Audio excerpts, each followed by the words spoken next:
Damos inicio a este video. En este video vamos nosotros a continuar nuestra discusión, ¿sí? Sobre esta primera parte del curso, ¿ya? Recuerden que en la clase pasada nosotros hicimos una primera síntesis, un primer análisis, ¿no? Sobre la crisis del coronavirus, la crisis COVID-19. Y sobre todo, algunas implicaciones de esa crisis en diferentes aspectos, ¿no? Habíamos discutido un poco, por ejemplo, así pasando muy rápido, solo para recordar, por ejemplo, los impactos o posibles impactos que la crisis estaba teniendo, por ejemplo, sobre los hogares, ¿no? Que había un montón de factores, este era apenas un ejemplo de varios elementos que pueden estar golpeando a los hogares durante la crisis, ¿no? Por ejemplo, caída de ingresos, incapacidad de encontrar empleo, una exposición laboral al coronavirus, como quien dice, temas más económicos, pero a la vez los factores económicos, disculpe, pueden mostrar un vínculo con otros factores como sanitarios, ¿no? O sea, por ejemplo, la misma dificultad de ingresar al sistema de salud, percepción de vulnerabilidad para enfrentar los contagios de coronavirus o hasta la pérdida de familiares o las dificultades para realizarse las pruebas. Y eso puede a la vez derivar también en otras complicaciones, como por ejemplo vulnerabilidad educativa, en el sentido de que se vuelve muy probable que ciertos miembros del hogar dejen de estudiar, o también incluso afectaciones en términos de género, ¿no? Como una mayor desigualdad en la distribución de las tareas del hogar o una sobrecarga del trabajo del cuidado en las mujeres, ¿no? Eso por poner un ejemplo.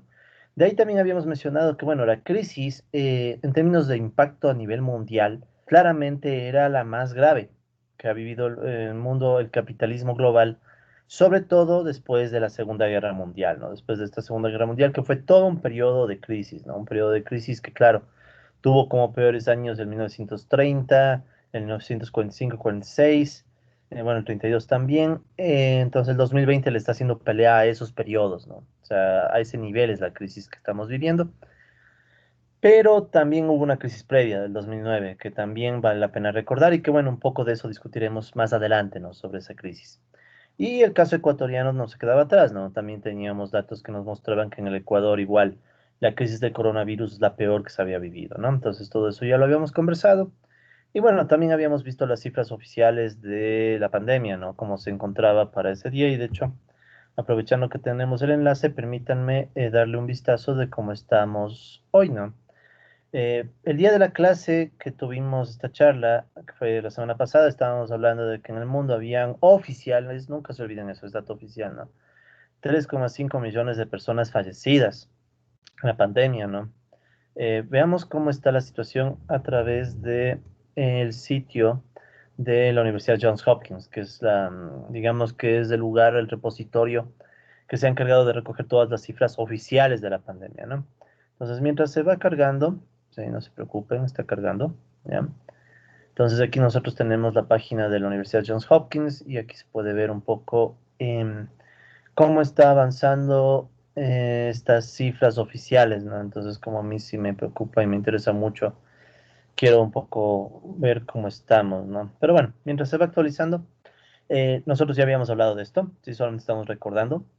Y también habíamos visto, bueno, estos eran otros indicadores, ¿no? Pero sobre todo habíamos visto también cómo, dada la dificultad de las cifras oficiales, teníamos esta otra cifra, ¿no? El exceso de mortalidad. ¿Qué era el exceso de mortalidad? Por favor, recuerden bien este concepto. Era cómo aumenta la mortalidad por todas las causas por encima de lo esperado, por ejemplo, del promedio histórico, ¿no? En ese sentido, creo que la gráfica del caso ecuatoriano ayuda bastante a entender qué significa el exceso de mortalidad, ¿no? El exceso de mortalidad hace referencia a que, bueno, ustedes tienen una cantidad histórica de muertes, un promedio histórico, ¿ya? Y el análisis se puede hacer revisando o comparando ese promedio histórico con los datos de todas las muertes que tenemos en la actualidad, ¿no? Entonces ahí tienen, por ejemplo, los datos de las muertes en 2020 en Ecuador y en 2021, ¿ya? Recuerden que si quieren una versión más oficial de este dato, tienen aquí el enlace, por ejemplo, está de COVID-19 ecuador.org fallecidos para el caso ecuatoriano. Y también ya les incluí algunas cuentas, sobre todo en Twitter, de donde ustedes pueden seguir a personas que están haciendo el análisis de los datos, ¿no? En términos redondos, digamos que ya el Ecuador superó los 60.000 fallecidos por encima del promedio histórico, ¿no? Entre 20 y 21. Entonces ese digamos que es nuestro referente, ¿no? O sea, más de 60.000 personas han fallecido en el Ecuador. Y a nivel del mundo, en términos generales, bueno, todavía no carga la página. Ahorita está cargando, perfecto. Entonces, a nivel global, estamos obviamente, como pueden ver, ha pasado una semana y, bueno, el ritmo de muerte realmente es complejo, ¿no? Vean, estamos ahorita a 3,8 millones de fallecidos. Probablemente la próxima semana, ojalá no, pero tristemente estaremos topando ya los 4 millones. Y aquí pueden ver, por ejemplo, el gráfico de muertes diarias, cómo el mundo se mantiene con un nivel alto de mortalidad, ¿no? Y aquí pueden ver dónde se concentra. La mortalidad inicial obviamente fue Europa, Estados Unidos, pero ahorita obviamente ya es otra cosa. La mortalidad más fuerte se está concentrando en la India y en Latinoamérica. Recuerden que en África no hay mucha mortalidad, pero sobre todo porque no hay datos. ¿Sí? O sea, de África es muy difícil conseguir información. No hay siquiera recursos y no hay ni siquiera registro de fallecidos. En varios países de África no hay registro de fallecidos ni en tiempos normales. En pandemia peor. Entonces, viendo las cifras, así como estamos, y pese a que estamos ya en un proceso de vacunación que se está masificando, obviamente en los países, me refiero a Europa y Estados Unidos, ¿no? En Latinoamérica todavía no, y peor en África, en la India más o menos, pero igual estamos con una cifra alta, ¿no? 3,8 millones. O sea, el ritmo de muertes está en los niveles más altos. O sea, sigue en niveles altos, ¿ya? O sea, esto es preocupante, pero bueno. Ok, entonces nosotros ya sabemos cómo acceder a esos datos, ya habíamos mencionado la información oficial, los límites que tiene y la necesidad de tomar en cuenta estas estimaciones del exceso de fallecimientos, que esto ya son más cálculos estadísticos, no econométricos. Entonces, por ejemplo, The Economist tiene un modelo econométrico con los que estiman que estamos hablando de tranquilamente una muerte de más de 10 millones de personas con la pandemia.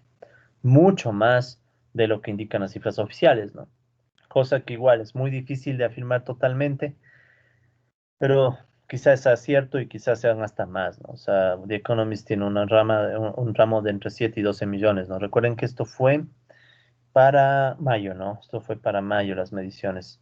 Pero ellos suelen estar actualizando, entonces ustedes a los enlaces que les dejo, ahí pueden ir viendo cómo se va actualizando la cifra, ¿no? Y bueno, también habíamos mencionado, y esta lámina quedó como nueva, que este patrón de exceso de fallecimientos en ondas es muy parecido a lo que habíamos vivido como mundo durante la gripe española, ¿no? Aquí teníamos los años 18 y 19 para algunas ciudades del mundo, el avance del exceso de fallecimientos, ¿no? Y cómo se ve también esta tendencia de comportamientos medio que cíclicos, ¿no? Pero obviamente esto ya es un detalle que imagino yo dependerá del virus, dependerá de la forma como el organismo reaccione y tal vez ahora también dependa de la efectividad de las vacunas frente sobre todo a variantes. Última información parece ser alentadora diciendo que las vacunas sí son capaces de enfrentar a las variantes del coronavirus, pero obviamente estamos a la expectativa, ¿no? Porque han surgido nuevas posibles complicaciones. La sensibilidad de pacientes que sufrieron de coronavirus y lo superaron vuelta tienen más sensibilidad de enfrentar otras enfermedades, como lo que ahora se conoce como el hongo negro. O sea, estamos en una situación todavía de incertidumbre, ¿no? Y pese a todas esas incertidumbres y pese a toda esa crisis y fallecidos, también mencionamos la clase pasada la enorme concentración de la riqueza, que no solo que era enorme ya antes de la pandemia, sino que para colmo de males se está acentuando, ¿sí? Entonces habíamos visto algunos datos de concentración de la riqueza, pero, y para ya hacer esta reconstrucción de lo que vimos la clase pasada, sobre todo habíamos visto que habían ciertas empresas que incluso en la mitad de la pandemia, con virus y todo, estaban consolidándose en los primeros puestos de capitalización en el mundo, ¿no? Destacándose, por ejemplo, empresas como Apple, Microsoft, Amazon, Alphabet, que es Google, Facebook, incluso Tesla, el grupo Alibaba, o sea, son de estas grandes compañías que gracias a la dependencia tecnológica que el mundo tiene, nosotros mismos ahorita para mantener esta clase dependemos de Microsoft. Entonces, toda esa dependencia ha hecho que unas cuantas empresas capitalicen y generen miles de millones de dólares de valorización en los mercados y por tanto se vuelvan mega compañías mucho más valiosas que varios países del mundo, ¿no? O sea, es tremenda la situación. Y ya podemos ver también, bueno, algunos viejos conocidos como JP Morgan, que esto, bueno, se va a hacer más conocido luego para ustedes, pero es de los grandes causantes de la crisis financiera del 2009. Y también vemos a Johnson y Johnson, que son entre las compañías que en cambio se han dedicado a la producción de las vacunas. Pero hagan de cuenta, ¿no? O sea, Johnson y Johnson está empezando a pelearles a los grandes del mundo. Sí, a Samsung, a Visa. O sea, se pone en la pelea a través, no sé, no hay por dónde darle vueltas, de la producción de vacunas.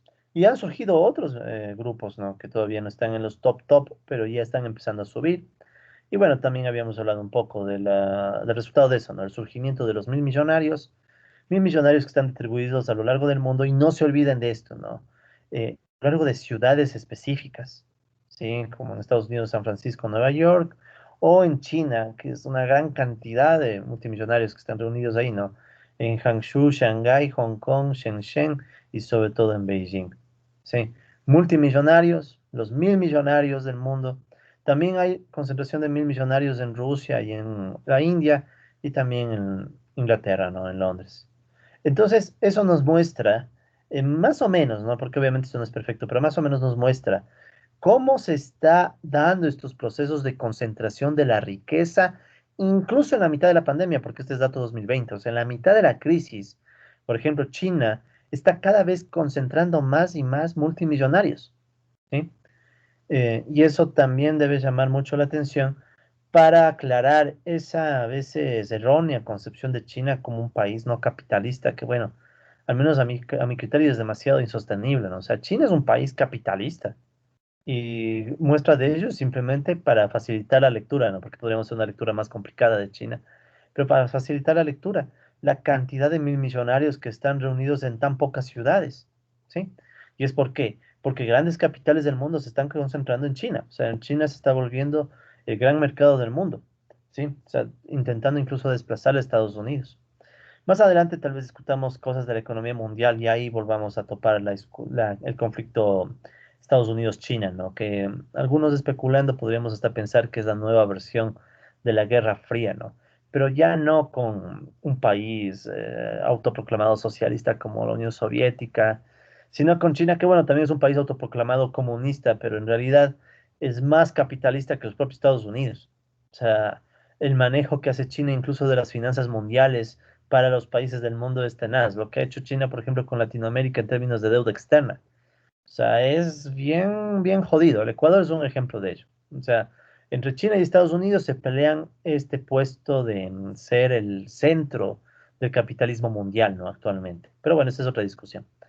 Y terminábamos esa clase anterior, habíamos también hablado un poco, o más o menos, de cómo la pandemia había llevado al tope em, la riqueza de grandes grupos económicos del mundo, ¿no? Entonces, sobre todo en términos de tecnologías, ¿no? Pero bueno, aquí por ejemplo tienen el indicador de el índice de mil millonarios de Bloomberg, en donde se ve que precisamente 2020 ya fue uno de los mayores tope, ¿no? Y cuando uno desglosa el índice, ahí puede notar, sobre todo en Estados Unidos, como los sectores de la tecnología son los que más han crecido, ¿no? O sea, hasta se podría pensar que a futuro aquí puede surgir una burbuja financiera. ¿Qué significa eso? Puede ser que a futuro mucha especulación alrededor de los logros y las ganancias que genera la tecnología hacen que la tecnología se sobrevalore y la gente se emocione diciendo aquí está la nueva fuente de riqueza, todos metamos nuestras inversiones en tecnología. Y luego resulta que la tecnología no genera los rendimientos que se esperaba, sino que genera menos. Y si llega a pasar eso, después la burbuja cae.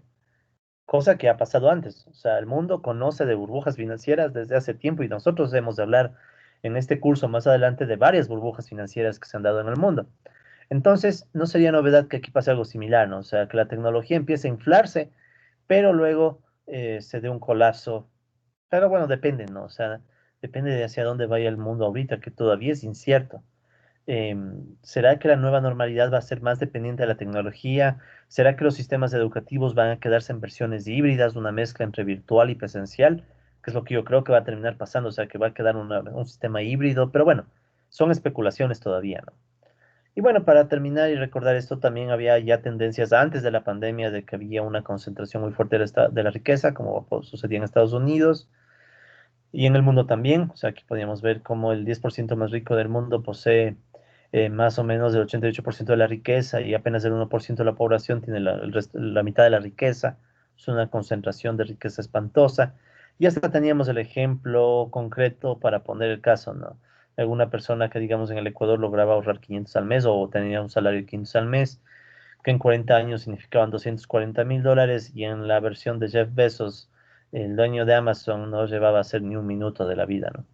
O sea, solo para llevar al contraste extremo de cómo la concentración de la riqueza puede generar desigualdades que son hasta irracionales, ¿no? O sea, toda la vida de un ser humano trabajando, ahorrando, y ustedes, colegas, muchos, probablemente no todos, pero muchos me van a dar la razón, de que generar $500 al mes, supongamos que no fuera de salario, sino ahorro. Qué difícil, pero así súper difícil es generar un ahorro de $500 al mes. Ahorro, o sea, así limpiecito.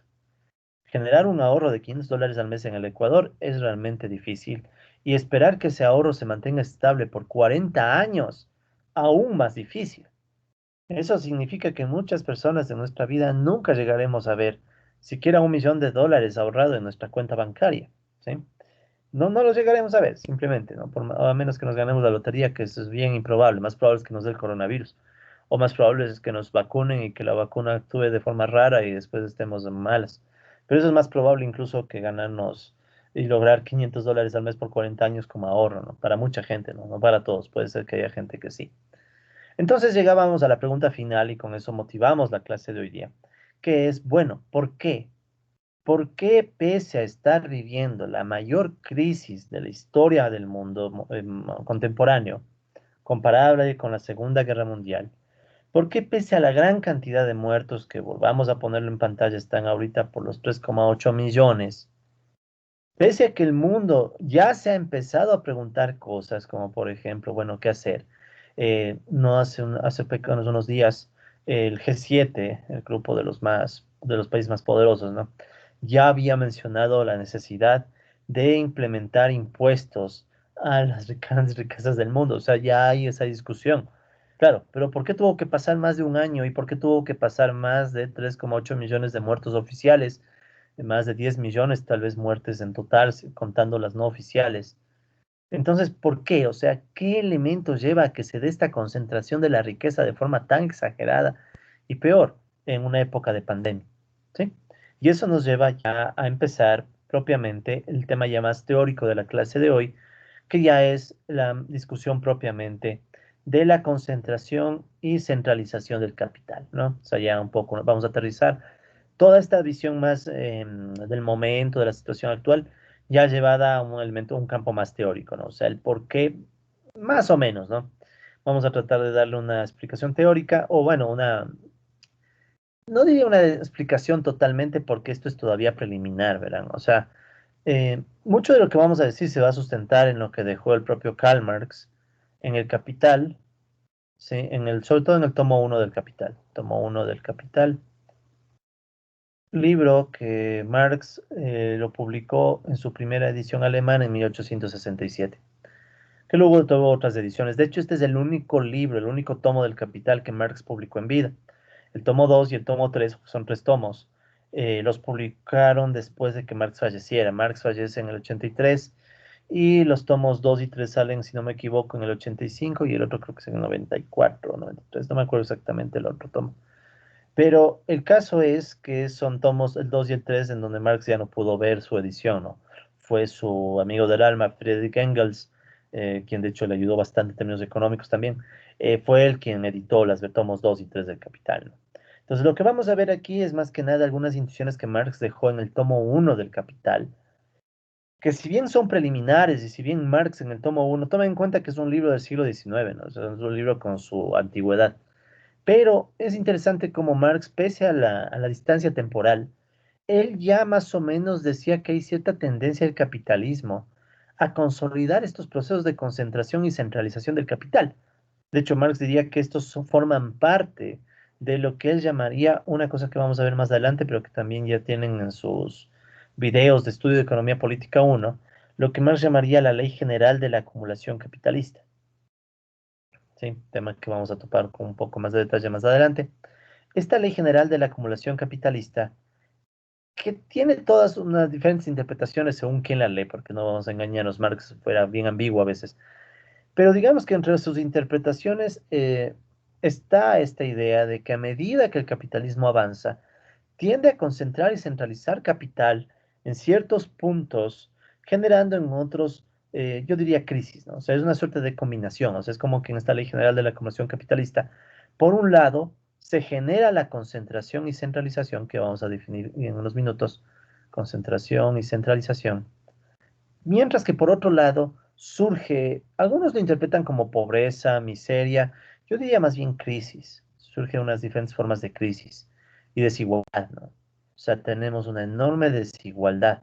Entonces yo creo que ese es uno de los más grandes logros de Marx. Claro, incompleto, preliminar, a ratos no muy claro, pero creo que es uno de los grandes logros el haber visualizado con todas las limitaciones de la época y con toda su complejidad, porque el capitalismo es súper complejo, ¿no? Y pese a ello, Marx, digamos que vio una tendencia que creo que es real, o sea, por un lado se concentra, por el otro lado puede haber crisis, ¿sí? Entonces yo creo que es una tendencia bastante real, que todavía está en estudio, ¿no? O sea, todavía se puede mejorar y demás, pero digamos que esa es la motivación que nos va a llevar a estudiar esto el día de hoy, ¿no? Entonces hablemos un poco de la autoexpansión del capital. Y verán, para esta clase, así, no voy a basarme solo en lo que yo interpreto de Marx. De hecho, más que mi interpretación, vamos a adaptar un poco la interpretación planteada por este autor, Ranjit Sao. ¿Sí? Ranjit Sao, un autor que tiene un artículo que se llama sobre las leyes de la concentración y centralización del capital, un artículo un poquito viejito, pero que tiene su valor, ¿no? Tiene su valor y que va a estar disponible también, o creo que ya está disponible en nuestra aula virtual. Permítanme un segundo. Déjenme verificar si ya tenemos la lectura. Esta es lectura opcional, ¿no? Porque el artículo está en inglés. Pero buena parte del artículo que nosotros vamos a revisar está aquí en estas láminas, ¿no? O sea, mucho de lo que vamos a ver, pero tal vez algunos de ustedes quieran, permítanme un segundo, tal vez muchos de ustedes quieran ver la lectura original, ¿no? Entonces, si quieren la lectura original, estoy casi convencido que ya se las dejé, entonces quiero de paso mostrarles dónde se van a acumular esas lecturas. Ajá, permítanme. Ya, entonces en nuestro material de clase, si recuerden que esto tienen acceso ustedes desde el aula virtual, ¿no? Entonces, en nuestro material de clase, en donde se dice bibliografía complementaria, ahí ustedes tienen, después de, bueno, aquí tienen una lectura, recuerden, de Saez Zuckman, ahí están los datos más detallados de la desigualdad en Estados Unidos. Entonces, sí, ya está lista la lectura de Sau, que es sobre las leyes de la concentración y centralización del capital. Entonces, ustedes solo le dan clic y ahí ya tienen acceso a la lectura, ¿no? A este artículo, ¿sí? Solo hay que mejorar la numeración, pero bueno, entonces esta es la referencia, la original, ¿sí? Es un artículo publicado en el año 1979 en la revista Social Scientist, ¿sí? Ramsey Howe.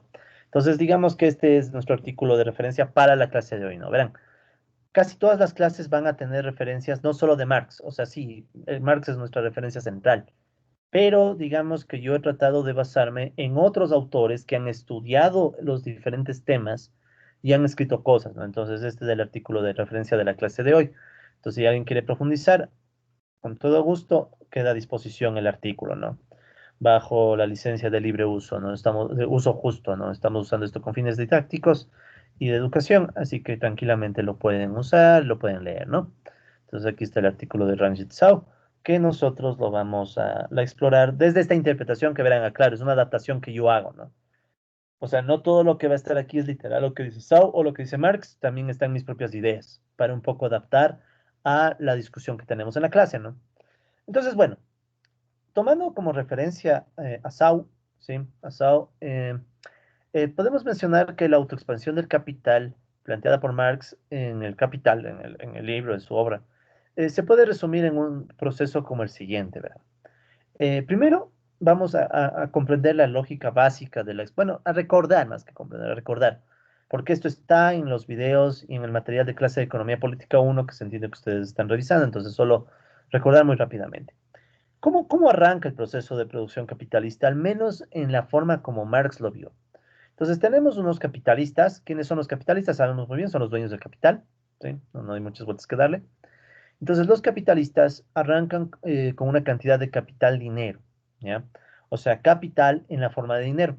Recuerden que el capital, ¿sí? En nuestra clase lo vamos a comprender o interpretar como valor que se autovaloriza, ¿ya? Valor que se autovaloriza, ¿ya? ¿Qué significa autovaloriza? Es un valor que busca reponerse e incrementarse, ¿ya? Ahora, decir valor es un poco también ambiguo, no nos queda muy claro, porque decir valor, bueno, ¿qué es valor? Entonces, en esta clase, al valor lo vamos a interpretar como una relación social, ¿sí? Y más concretamente, esta es una interpretación más mía, si quieren, ¿no? Una relación social o como una forma de poder, ¿sí? Una forma de poder a través del cual se puede transformar en mercancía casi todo aspecto humano, ¿no? Relación social o poder de transformar en mercancías, transformar en mercancías casi todo aspecto humano. ¿Ya? ¿Por qué digo casi? Porque todavía tengo la duda de si hay algún aspecto humano que no se puede volver mercancía, ¿no? Aún tengo la duda. ¿Será que hay algún aspecto de la vida humana, humano, no? Porque alguien puede decir, pero el sol, la luna, las estrellas no se pueden volver mercancías. Sí, pero estamos hablando de aspectos humanos, de creaciones humanas. ¿Será que hay alguna parte de la realidad humana que no se puede volver mercancía? Cada vez creo no, que no, o sea, cada vez creo más que todo se puede volver mercancía. O sea, intercambiable. Sí, a eso me refiero, intercambiable, ¿no? Entonces, eso podemos interpretar como capital. Y el capital, o sea, este poder, o sea, ¿cómo sería? Si el valor lo entendemos como este poder que le permite a su dueño o a quien lo ejerce transformar en mercancías casi cualquier aspecto humano, entonces el capital es ese valor de transformar, ese poder, pero incrementado, ¿sí? Es como si quieren pueden ver el capital así, ¿no? Está el capital. Entonces el capital es una suerte de poder para transformar a lo que quiera en mercancía, pero es un poder incrementado, o sea, es un poder que se va acumulando y después crece y se acumula y crece, ¿ya? Entonces, al menos la interpretación que yo mantengo del capital, a partir de Marx, obviamente, no me invento porque sí, es esta idea de que el capital es un poder para transformar todo en mercancía, pero es un poder que va creciendo y creciendo y creciendo. Y a eso nos referimos nosotros con la autoexpansión del capital, que también podemos entenderla como la acumulación del capital.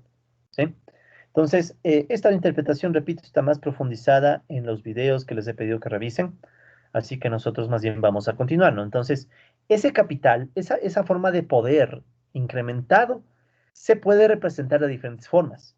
Una de las formas en las que se representa es a través del dinero, ¿sí? Entonces, tenemos unos capitalistas que arrancan con una cantidad inicial de capital dinero.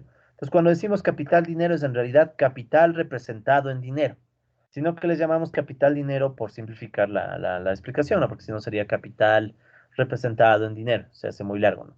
Entonces, ese capital dinero, ¿ya? Inicial, ¿para qué les sirve a los capitalistas? ¿Ya? Entonces, verán, no se tomen literal esta historia, ¿no? Esta historia es como figurativa o ilustrativa, porque hoy por hoy los capitalistas son una clase social mucho más compleja, ¿no?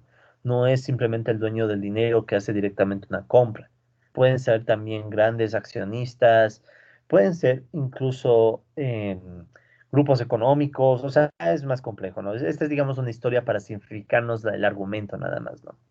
Entonces, ¿cuál es la idea? Con este dinero, capital dinero, se pueden comprar mercancías, ¿ya? Recuerden que las mercancías se pueden interpretar como objetos con valor de uso destinados al intercambio, ¿ya?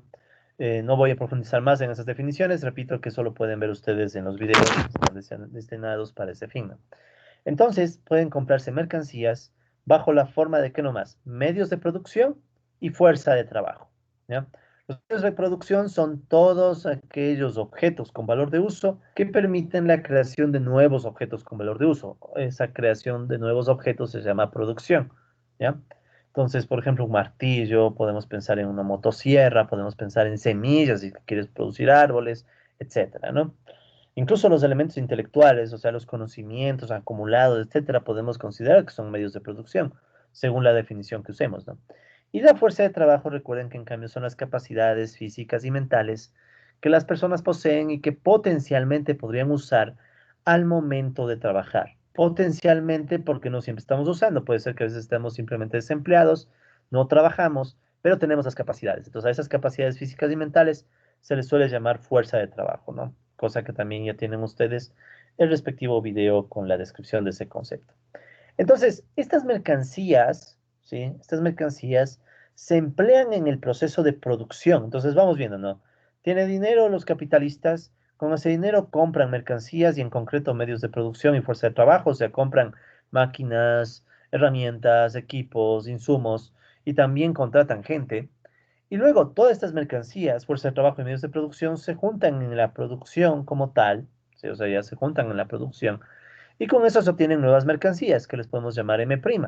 Y esas nuevas mercancías se entiende que tienen un valor mayor a las mercancías iniciales, ¿sí? O sea, ahí viene el proceso de incorporación o de creación de valor, que desde el enfoque marxista viene del uso de fuerza de trabajo. O sea, el hecho que los trabajadores estén ahí produciendo nuevas mercancías lleva a que esas nuevas mercancías tengan un mayor valor que las mercancías iniciales. ¿Qué queremos decir con valor? No se olviden ese mayor poder. O sea, el dueño de las mercancías finales tiene un mayor poder en sus manos para con esas mercancías adquirir otras cosas y por tanto volver mercancía al mundo, ¿sí? En una mayor magnitud. Si no, el dueño del capital no haría todo este proceso. Entonces, obvio, si lo haces porque al final, ¿qué va a obtener? De la venta de las mercancías finales, es evidente saber que va a obtener nuevo dinero, ¿sí? Entonces, ¿qué sucede? Con las nuevas mercancías se llevan al mercado y se las vende por una suma de dinero de prima inicial a la suma inicial. Si no, no tendría sentido el proceso de producción capitalista. ¿Sí? Entonces, este digamos que es un esquema que Marx plantea en el tomo 1 y lo detalla más en el tomo 2 cuando habla de la circulación del capital, pero digamos que en general es un esquema que recoge, obviamente muy simplificado, ¿no? Porque la historia del mundo real es más complicada que esto, pero es un esquema simplificador para entender los elementos principales del proceso de producción y expansión del capital, ¿no? Si quisiéramos continuar la historia, ¿qué sería? Luego, los capitalistas con ese dinero incrementado pueden volver a comprar medios de producción y fuerza de trabajo, pero en una escala mayor, ¿sí? Una escala mayor. De hecho, eso es lo que vamos a ver en la siguiente lámina, ¿no? Entonces, seguimos con la idea de la autoexpansión del capital. Por tanto, lo que acabamos de decir, todos estos procedimientos, estos pasos, pueden representarse en el siguiente esquema de circulación del capital, ¿ya? Entonces vamos a dibujar un siguiente, esto, lo mismo que dijimos antes, pero en esquema. Esquema que, por cierto, a veces se les llama el esquema de circulación del capital productivo, pero yo prefiero dejarlo así, bien genérico, esquema de circulación del capital, porque hay muchas formas de circulación del capital, ¿no? Entonces, este esquemita que recoge la idea que hemos planteado antes, ¿cómo puede verse? De la siguiente forma. Entonces, aquí ustedes tienen el esquemita en donde, como decíamos, ¿no? El capitalista parte con una cantidad inicial de dinero, ¿sí? Su capital dinero inicial.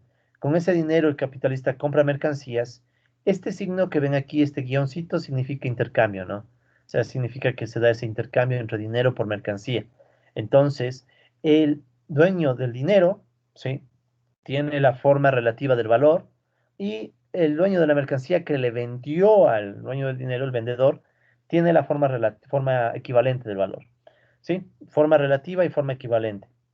¿Qué es eso de forma relativa y forma equivalente? Bueno, por favor, tienen que revisar los videos de economía política, ¿no? De economía política uno. La forma relativa, recuerden que es el punto de partida o quién nos da la perspectiva del intercambio, o sea, desde el punto de vista de quién estamos viendo el intercambio. Y la forma equivalente, en cambio, nos sirve para decir, bueno, el que está buscando el intercambio, ¿a qué mercancía toma como referencia para ver el valor que él posee o ella posee? ¿Sí? Entonces, en este caso, el capitalista tiene inicialmente dinero y busca a estas mercancías para ejercer el poder que le da ese dinero. ¿Sí? Entonces, yo tengo dinero, pensemos que soy el capitalista, y con ese dinero, ¿qué hago? Compro mercancías. Entonces, esas mercancías sirven para reflejar el poder que me confiere ser dueño del dinero. ¿Ya? ¿Y cuál es ese poder? Bueno, es el poder de adquirir medios de producción y fuerza de trabajo. ¿Sí? Recuerden que los medios de producción se dividen, tienen varias subdivisiones, ¿no? Los medios de producción suelen dividirse en objetos de trabajo y medios de trabajo, ¿no?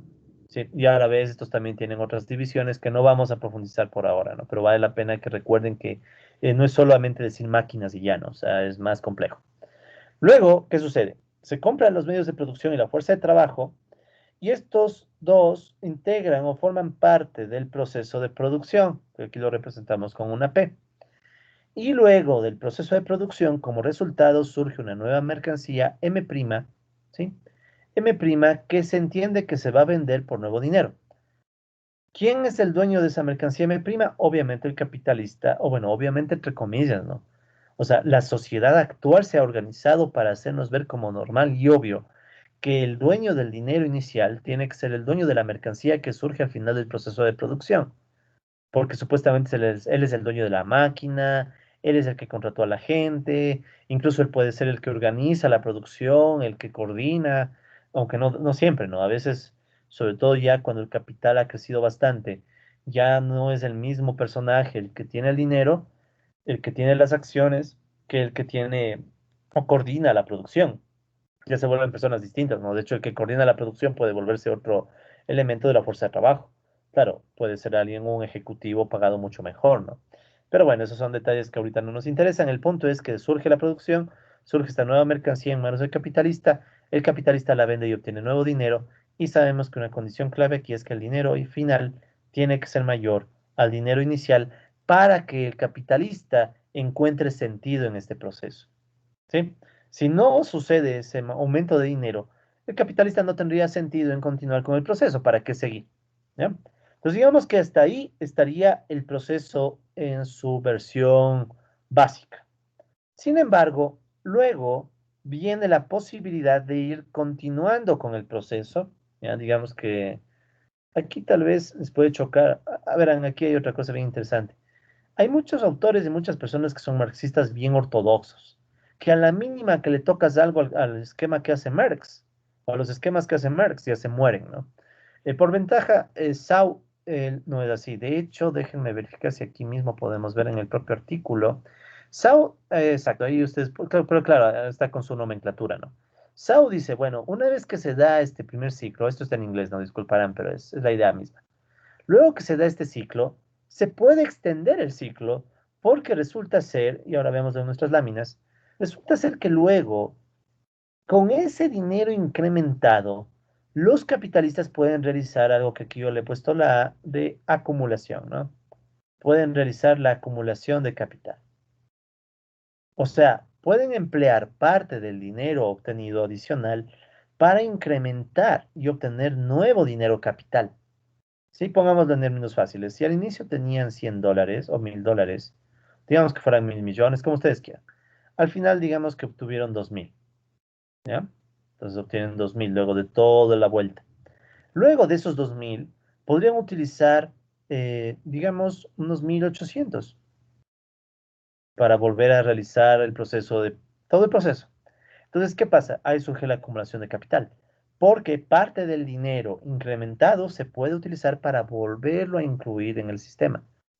Y una vez que tienes más dinero, puedes comprar más mercancías, compras más medios de producción, más fuerza de trabajo, surge un nuevo proceso de producción, surgen más mercancías con un valor adicional y esas se venden por aún más dinero.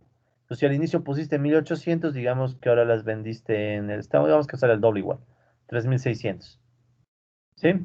Y luego con esos $3600 que sería la venta de las nuevas mercancías, tú puedes destinar de nuevo una fracción para seguir incrementando la acumulación.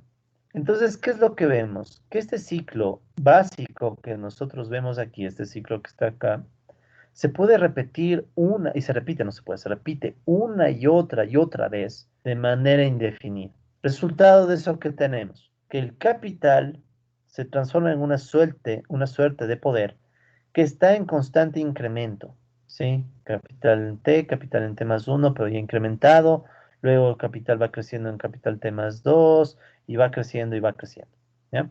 ¿Por qué va creciendo? ¿Por qué el capitalista tiene ese incentivo de incrementar el capital? ¿Ya? No es con ese, no, disculpen, aquí un error. Si comparamos es entre capitales, no entre resultados finales, ¿no? O sea, si comparamos ese sería el 1800, sería con este 1000, ¿no? Sí, antes se invirtieron 1.000, luego se invierte 1.800, aprovechando que hubo un excedente, ¿no? La pregunta aquí es, bueno, ¿y por qué? ¿Por qué los capitalistas buscan esta expansión del capital indefinida, de hecho, ¿no? Entonces, bueno, aquí hay muchas opciones. Una es la competencia capitalista. Si no creces, los otros que están creciendo te pueden aplastar, porque al crecer tienen muchas ventajas, ¿no? Tienen mejoras tecnológicas, tienen la capacidad de producir en mayor escala, tienen la capacidad incluso de ganar poder político. O sea, una empresa mientras más grande es, no nos engañemos, también gana poder político. Entonces puede usar ese poder político para ganarte en la competencia. Entonces, una opción o una razón para la acumulación, ¿sí? La acumulación puede ser presionada, entre otras causas, por la competencia capitalista. ¿Sí? Cosa que también ya se menciona en los videos que les he pedido que revisen, pero bueno, aquí estamos un poco recordando ciertos puntos. Entonces, ese puede ser uno de los mayores incentivos para que los capitalistas acumulen la competencia. Pero también puede haber otros elementos que llevan a la acumulación capitalista. Y uno de esos es precisamente la propia naturaleza del capital, el poder. ¿Sí? Esta es una discusión tal vez más filosófica, pero yo creo que se puede interpretar así.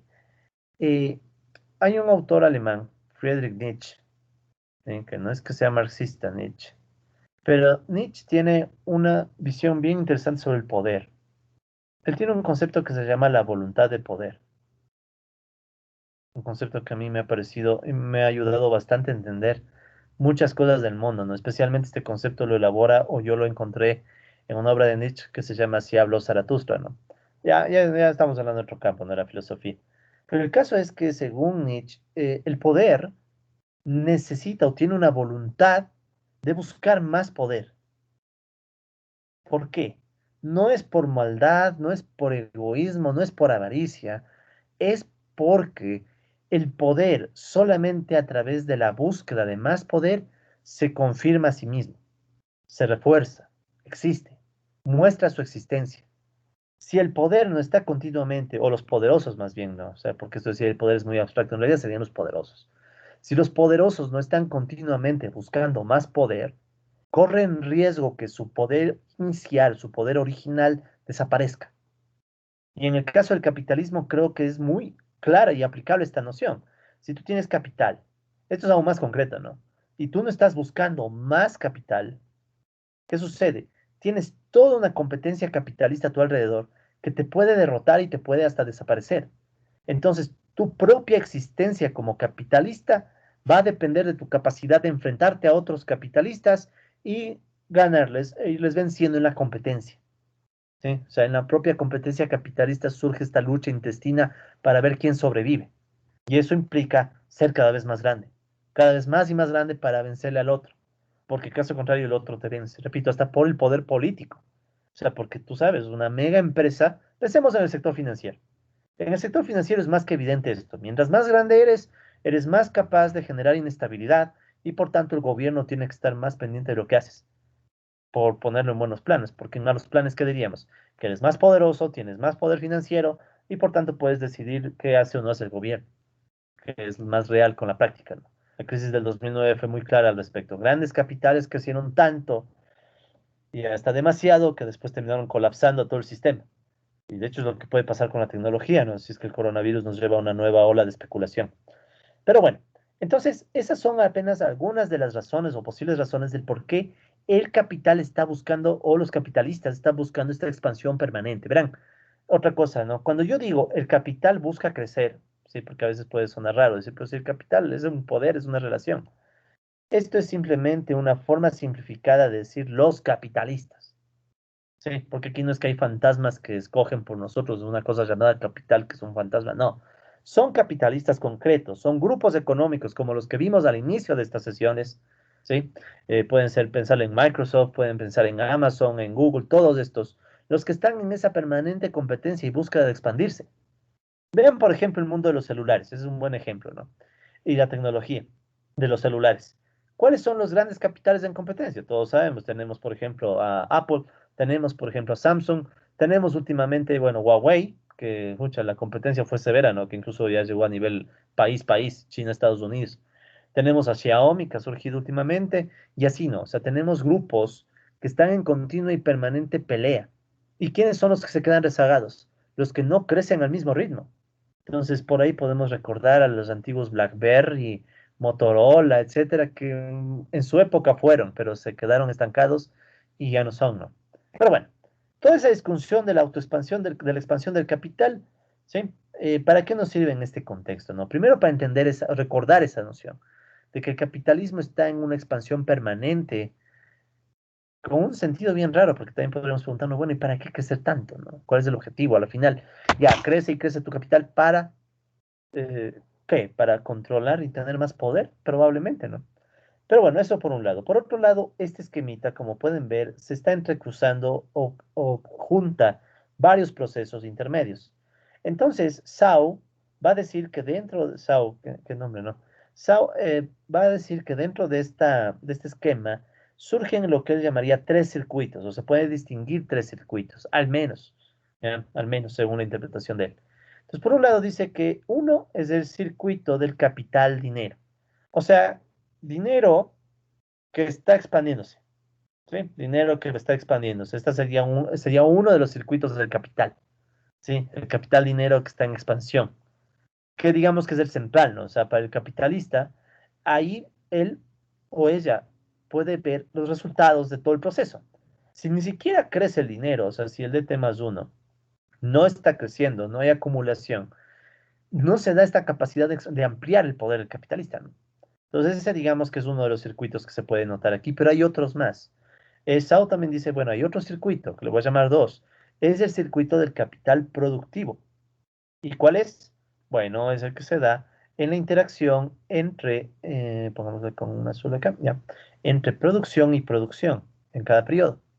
¿Sí? Entonces esta es otra forma en la que se refleja el proceso de cada en cuanto la producción, toda la escala de producción está creciendo, ¿sí? Está volviéndose más y más grande. El uso de insumos, el uso de fuerza de trabajo, la gente empleada.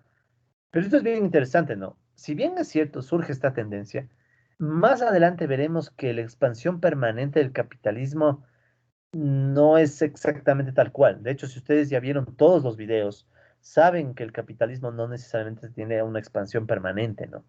Ahí viene la idea de crisis, pero bueno, eso lo vemos más adelante. Y bueno, también hay otro circuito que Sao le llama el circuito del capital mercancía, ¿no? Que sería en cambio la expansión del mundo de las mercancías, ¿sí? Entonces, como pueden ver, hay una expansión simultánea de varios circuitos, si les llamamos o mantenemos la noción de Sao, ¿no? El circuito del capital dinero, donde el dinero está creciendo, ¿sí? El dinero se expande. También tenemos el circuito del capital productivo, donde lo que se expande es la escala de producción. Y también tenemos el circuito del capital mercancía, donde se expande la cantidad de mercancías en el mercado. Se expanden los mercados. Entonces, si pueden ver, es una expansión simultánea de varios elementos, ¿no? Dinero, producción, mercados, ¿ya? Y podríamos incluso pensar en más circuitos, ¿no? Pero digamos que estos tres son los que él distingue y creo que son ilustrativos de esa tendencia del capital a expandirse, ¿no? A expandirse de forma permanente. Repito, no por maldad, no porque aquí hay unos perversos capitalistas que quieren dominar el mundo. Tal vez esté eso entre sus objetivos o tal vez ya lo dominan, pero más que eso es por la propia naturaleza de la producción capitalista en donde la competencia te obliga a ganarle al otro, te obliga a ganar poder político, te obliga a tener más influencias si no quieres que los otros te desaparezcan, ¿no? Es una lucha permanente que es interesante también porque bien o mal a través de esa lucha a veces se logran mejoras tecnológicas. Sí, o sea, el campo de los celulares es así. Uno puede ver cómo la tecnología ha avanzado también gracias a esa competencia. Pero al mismo tiempo también uno ve que sí, surge ese avance, pero también ya llega a un nivel absurdo. Hoy por hoy veo, por ejemplo, celulares con una alta capacidad tecnológica, tan subutilizados por la gente. O sea, la gente, mucha gente preocupada en tener el último iPhone y resulta ser que, o el último Xiaomi o el último Samsung, no sé. Y resulta ser que no le saca el provecho a todo lo que puede hacer, sino que ya viene el tema de la moda también, ¿no? Entonces también es relativo, ¿no? Porque uno dice que bien la competencia mejora la tecnología, sí, pero ¿para qué? O sea, llega un punto en el que uno dice, bueno, verán, yo por ejemplo, tengo un iPhone, sí tengo un iPhone, no voy a mentir, tengo un iPhone, pero un iPhone 7 creo que es, algo así. O sea, ya un teléfono que es ya pasadito de moda.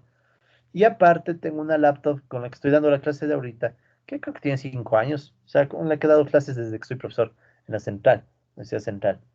Y he podido desenvolverme en el mundo, claro, no en óptimas condiciones a veces, pero ahí está, o sea, ¿para qué el mundo necesita tanto avance tecnológico en ciertas áreas?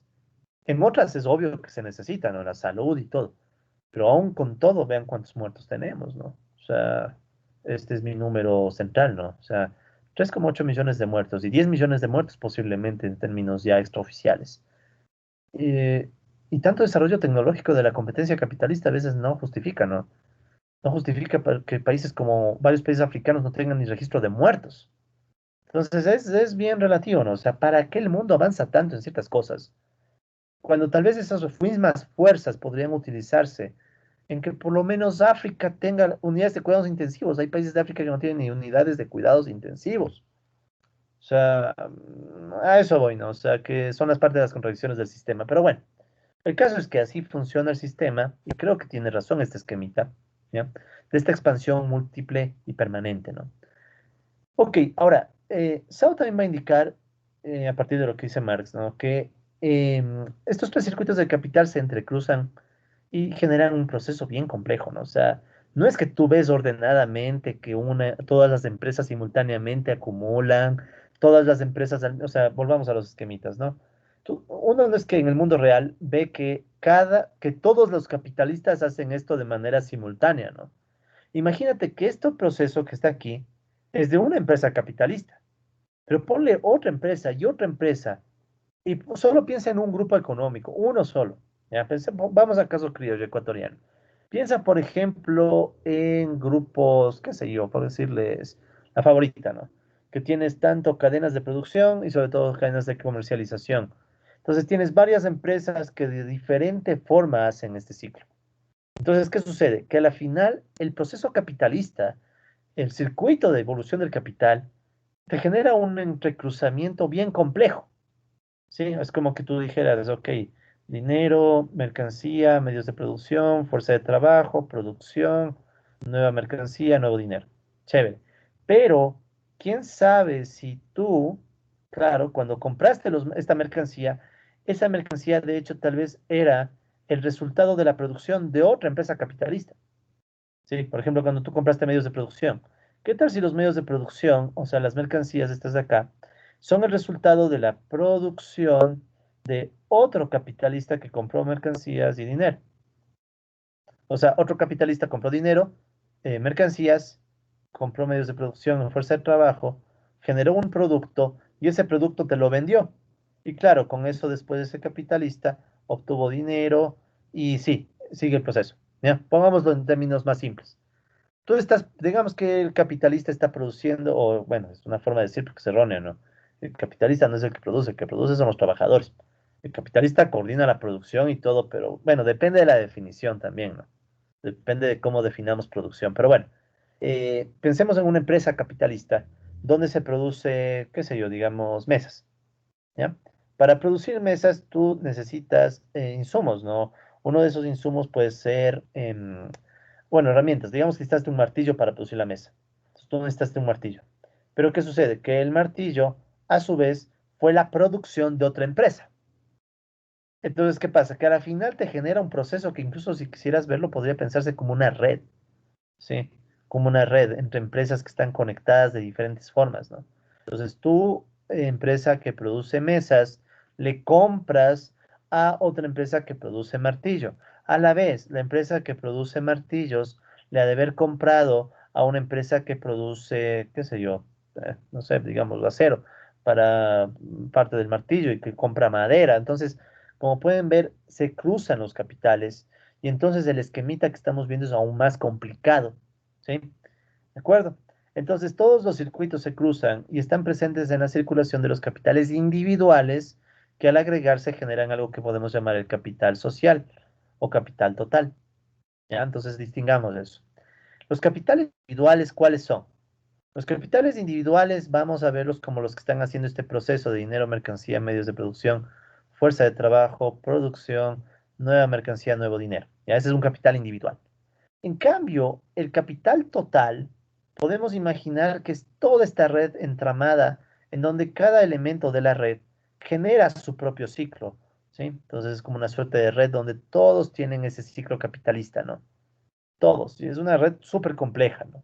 Entonces, ese también es un concepto que hay que distinguir, ¿no? Entre el capital individual y el capital social, ¿ya? Entonces, el capital individual, repito, tiene que ver con este esquemita único, ¿no? Individual, que luego crece y crece ya. Y en cambio, el capital total sería la interacción de varios de estos esquemas en una estructura tipo red súper compleja, que de hecho todavía está por estudiarse en términos marxistas, ¿no? Un poco de estos temas de redes tal vez los vemos más adelante, ¿no? Cuando ya hablemos de las crisis.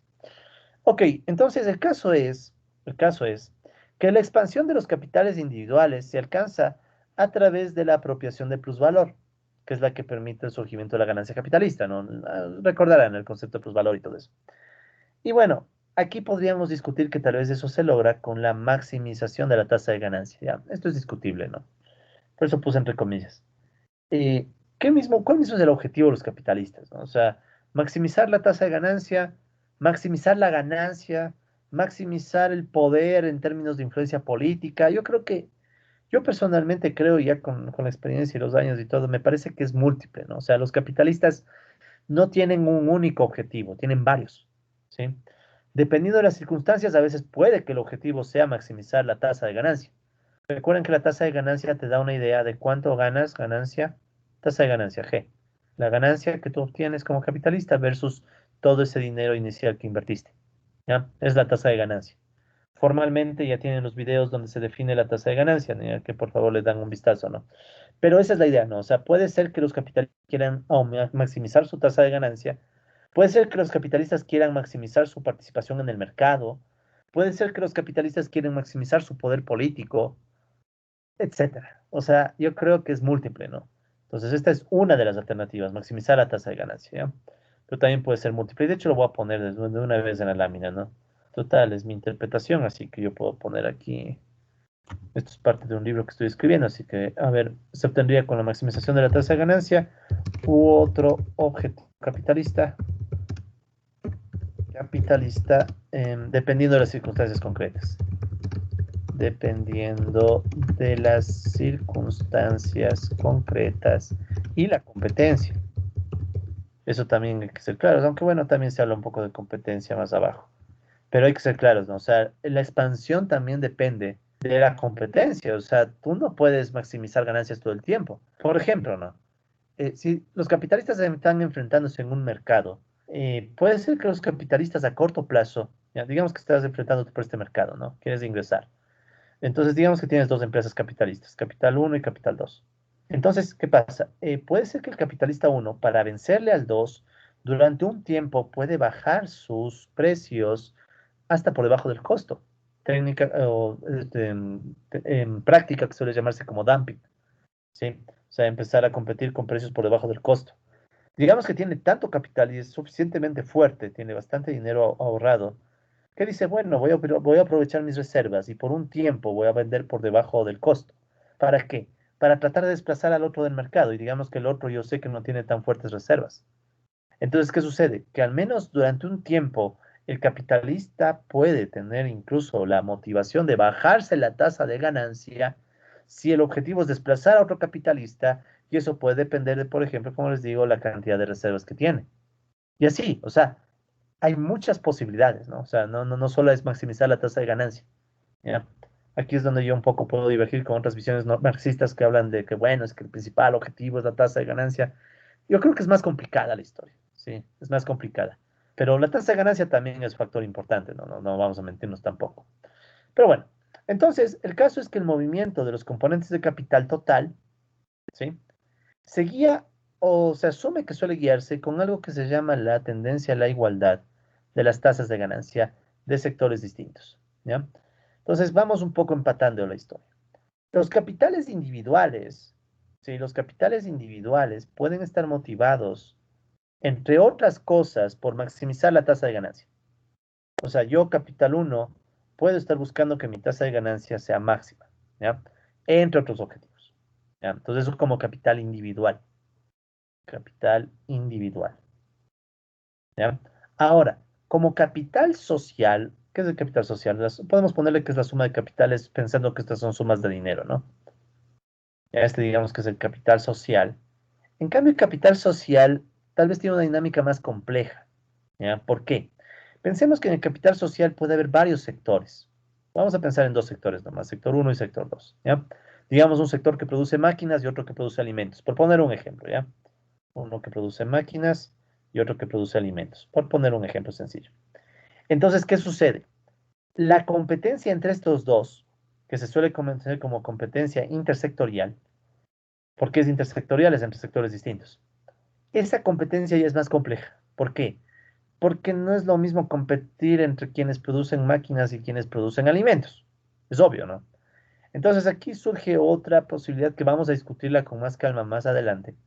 ¿Qué es esto, no? O sea, si yo soy un capitalista que invierte en alimentos, pero veo que la tasa de ganancia de las máquinas es más grande que la tasa de ganancia de alimentos, puede ser, ¿no? O sea, puede ser que es más rentable producir máquinas que alimentos. Entonces, ¿qué tipo de competencia va a surgir? Yo no le puedo ganar a las máquinas con alimentos, es obvio. Pero en cambio, ¿qué es lo que puedo hacer? Yo puedo irme a ese mercado. O sea, tomar parte de mi dinero y moverme al mercado de máquinas. Entonces, si ven que aquí surge otro nivel de competencia. Entonces, ahora tenemos dos niveles de competencia. Uno es la competencia entre capitalistas de un mismo sector, que de hecho se le puede llamar competencia intrasectorial. Competencia intrasectorial. De hecho, yo mismo tengo un modelo de competencia intrasectorial que ahorita está siendo evaluado en Estados Unidos. Ya me dieron como 30 evaluaciones, pero bueno, otra historia. En esa competencia, digamos que están peleándose los capitalistas por la tasa de ganancia, a ver quién gana más y quién desplaza al otro en el mercado y todo. En cambio, en esta otra, que es la competencia intersectorial, ya de esto hablaremos más adelante con más calma, pero vale la pena que un poco adelantemos. En la competencia intersectorial, en cambio, se dan movimientos entre capitales de un sector a otro. Si yo veo que el sector uno da una mejor tasa de ganancia que el sector 2, o sea, producir máquinas es más rentable que producir alimentos, ¿qué hago? Me muevo a ese sector. Entonces, hay cierta tendencia a asumir que en el largo plazo esos movimientos de capitales hacen que las tasas de ganancia se igualen. ¿Sí? Entonces, esta es otra posibilidad. Que en el largo plazo se están moviendo los capitales hasta que las tasas de ganancia quedan niveladas. Porque digamos, si más y más capitales van al sector uno, el sector uno empieza a saturarse y su tasa de ganancia baja, hasta que ambas tasas quedan a la par. ¿Ya? Es una posibilidad teórica, ¿verdad? Que estamos en un mundo teórico, ¿no? No estamos en el mundo real. Sabemos que en el mundo real igual hay más factores. No es fácil moverse de un sector a otro. Eso implica, entre otras cosas, tener capacidad de acceso a los mercados, capacidad de tecnología, infraestructura, competencia desleal. Puede ser que muchos te ponen una barrera hasta legal para que no puedas entrar, etcétera, ¿no? Recursos, hay que acceder a ciertos insumos que no puedes, tecnología. ¿Por qué los países pobres no logran acceder a la tecnología de los países ricos? Ya vienen temas de poder.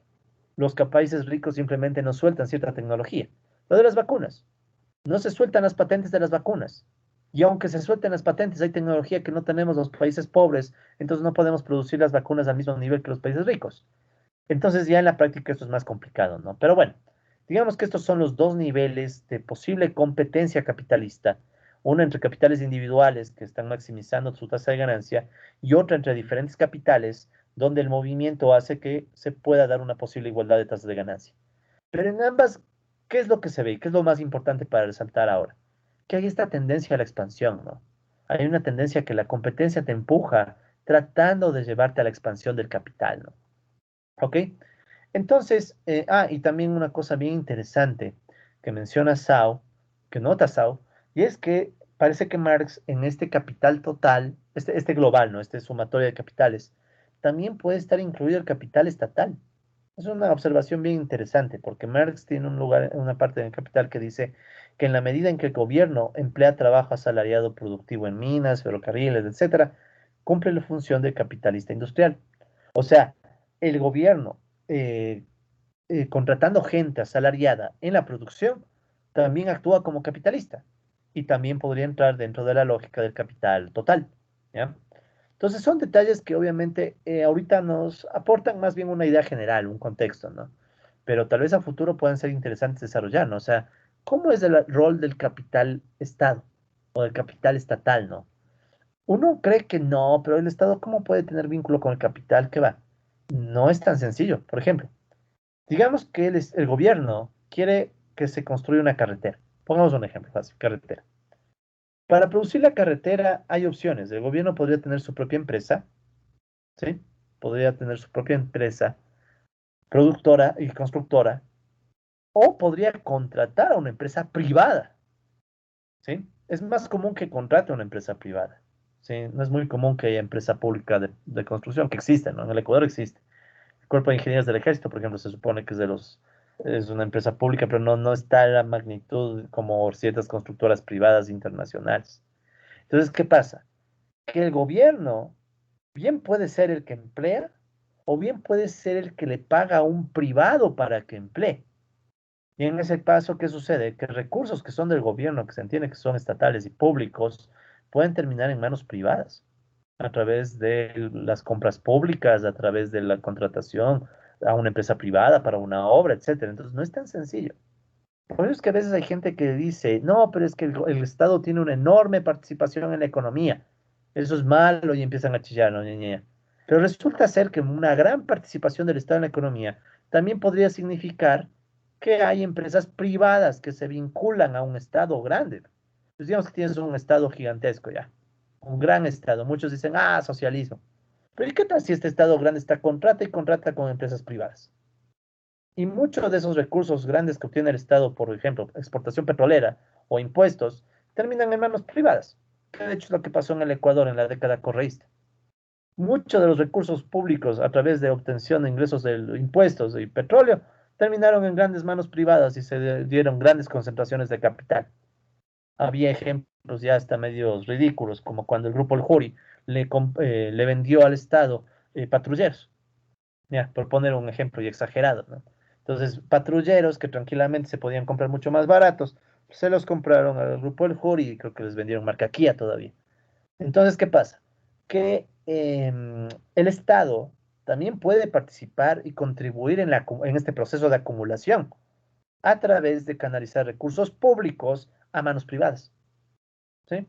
Ahí está Odebrecht. Odebrecht es otro ejemplo, una empresa estatal, perdón, una empresa brasileña que tuvo enormes vínculos con varios estados de Latinoamérica. Y a nivel mundial pasa así, ¿no? O sea, por eso digo que también sería interesante, claro, Marx no lo desarrolló a fondo, pero pensar que el Estado también juega un rol en esta expansión capitalista, ¿no? Bueno, entonces todo este contexto nos ayuda a hablar ya de los conceptos que nos interesan, que son la concentración y luego la centralización del capital. Entonces, ¿qué es la concentración del capital? Y aquí van a entender el por qué definimos las ideas anteriores. La definición es sencilla, o la vamos a hacer sencilla. La concentración del capital es la autoexpansión de un capital individual. Entonces pensemos en un capital individual que ya sabemos, tiene este ciclo dinero, mercancía, medios de producción, fuerza de trabajo, producción, nueva mercancía, nuevo dinero y el dinero final tiene que ser mayor al dinero inicial. Ya. Este es un capital individual.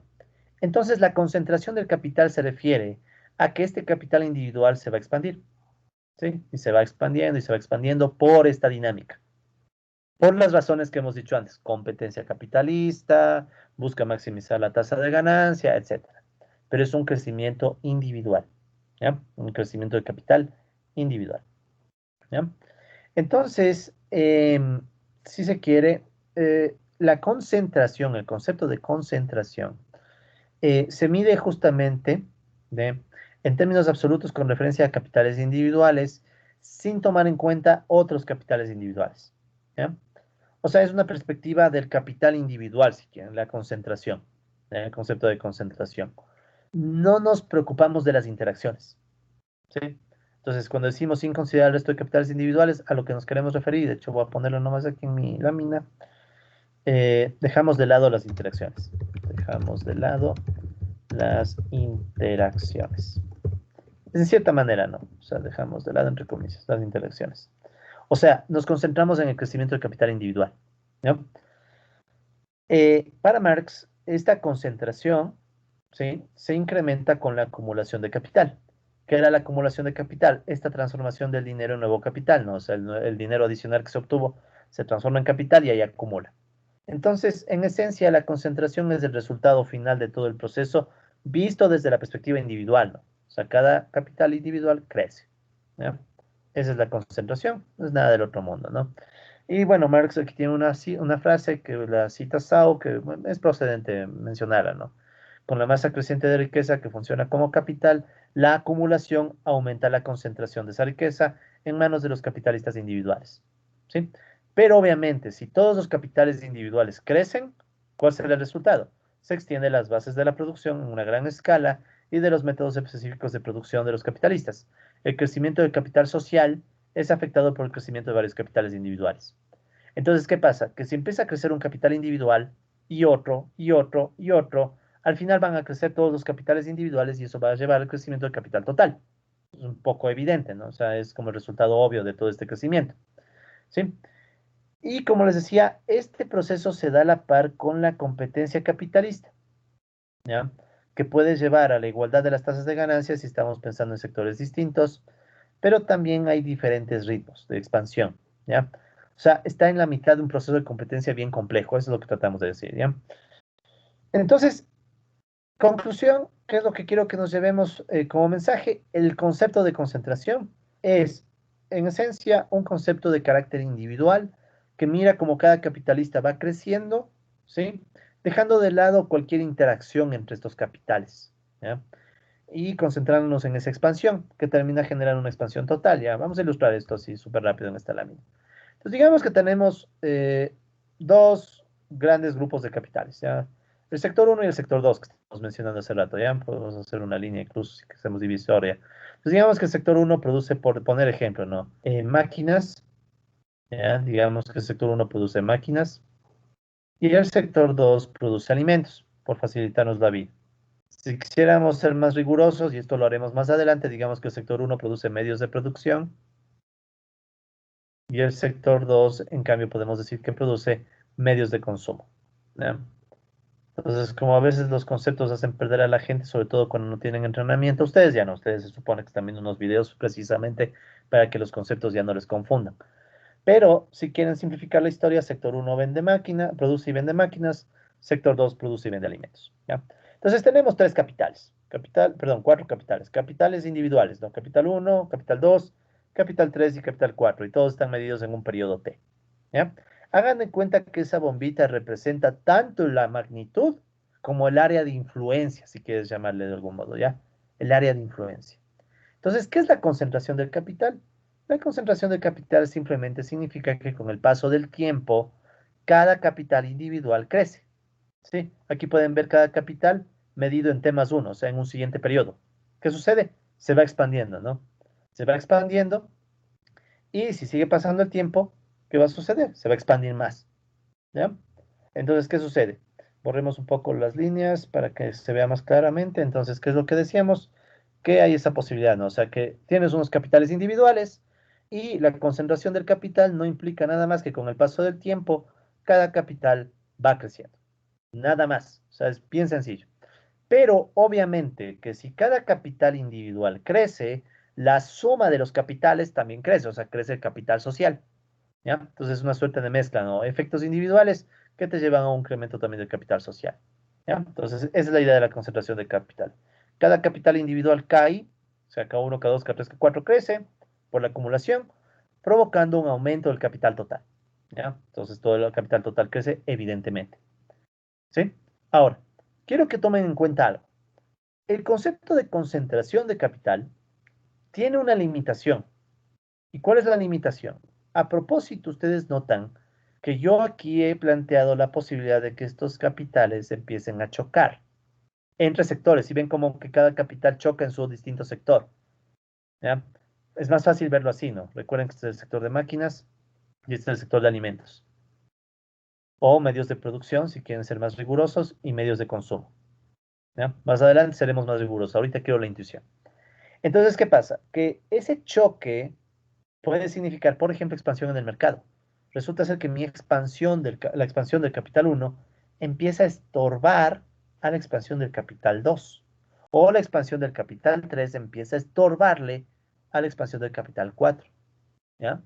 Y ahí viene la parte que yo creo que es más interesante, el otro concepto, ¿no? Y es que una vez que tenemos estos choques entre capitales, sea una expansión en el mercado, sea choque de intereses, puede ser que ambos tienen diferentes objetivos en términos políticos, etcétera. Ese choque nos lleva al otro concepto, ¿sí? Que es el concepto de centralización, ¿ya?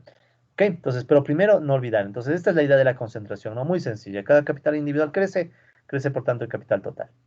Vamos ahora a la centralización del capital, esta otra noción, ¿ya? Que son diferentes, ¿no? O sea, concentración es una, centralización es otra. ¿Qué podemos decir sobre la centralización del capital? Eh, la idea igual es sencilla, es sencilla. Dice, la centralización del capital, no me gusta ese color, disculpen, voy a ponerle amarillo. ¿Ya? Entonces, la centralización del capital es la atracción de capitales ya formados, la destrucción de su independencia individual, la expropiación de un capitalista por otro capitalista, la transformación de varios capitales pequeños en pocos grandes capitales. Ya, yo creo que esta última es genial, esta cita, para aclarar la situación. Y es de Marx, ¿no? O sea, es Marx citado por Sauer, no, disculpen un segundo. ¿Dónde está? Más abajo, disculpe. Eh, Estos son los efectos de escribir a la madrugada, colegas. Ahí les pido disculpas, ¿no? Sao. Perdón. Seguimos, ¿no? Entonces, esa es la idea. En la centralización del capital, resulta ser más bien que estos capitales individuales, ¿sí? Estos capitales individuales que podemos llamarles pequeños, entre comillas, se transforman en grandes capitales a través de varios procesos. Si ven, dice la destrucción de la independencia individual, la expropiación, etcétera, ¿no? O sea, durante la competencia, cuando empiezan a chocar los capitales individuales, ¿qué es lo que va a suceder? Obviamente no van a quedarse en paz. Y ahí surge la posibilidad de que unos capitales absorban a otros. ¿Ya? Entonces, si ven la diferencia con el paso anterior, ¿no? Ya vamos a ilustrar también con las láminas. Entonces, ¿qué sucede? El proceso de centralización, según Marx, difiere del proceso de concentración en tanto que solo supone un cambio en la distribución del capital ya disponible y en funcionamiento. O sea, ¿qué significa esto? La centralización no implica crecimientos individuales, implica que el capital que ya existe se distribuye de otra forma. O sea, la centralización del capital implica una diferente distribución del capital. Diferente distribución o cambio, si quieren, ya en vez de diferente. Cambio en la distribución del capital. ¿Ya? Disculpen que use la letra K de capital, es la herencia que nos dejó Marx, o sea, ya la K de capital. Entonces, esa es la cuestión, ¿no? El proceso de centralización del capital es un proceso en donde se centraliza, por eso mismo centralización, se centraliza el capital ya disponible, ¿ya? Entonces, no es que hay crecimiento de los capitales individuales, sino que los capitales individuales que ya están empiezan a reestructurarse, ¿no? Ya vamos a ver esto con la lámina. ¿Qué más podemos decir para terminar de recoger la cita de Marx? La centralización puede resultar del mero cambio en la distribución de los capitales previamente existentes, de la simple alteración en el agrupamiento cuantitativo. Esta también es una buena forma de decirlo. Alteración en el agrupamiento cuantitativo, ¿ya? De los componentes del capital social. ¿Esto qué significa? El capital social, de hecho, no va a cambiar, va a quedarse. ¿Qué es lo que va a cambiar? Su estructura interna. Ya recuerden que el capital social es el capital total, o sea, el capital total no va a cambiar. ¿Qué va a cambiar? La forma en la que se distribuye al interior, ¿sí? O sea, este reordenamiento en la distribución del capital, como bien les decía, no conlleva el incremento del capital total, ¿ya? Sino el cambio en la estructura del nivel de capitales individuales, ¿ya?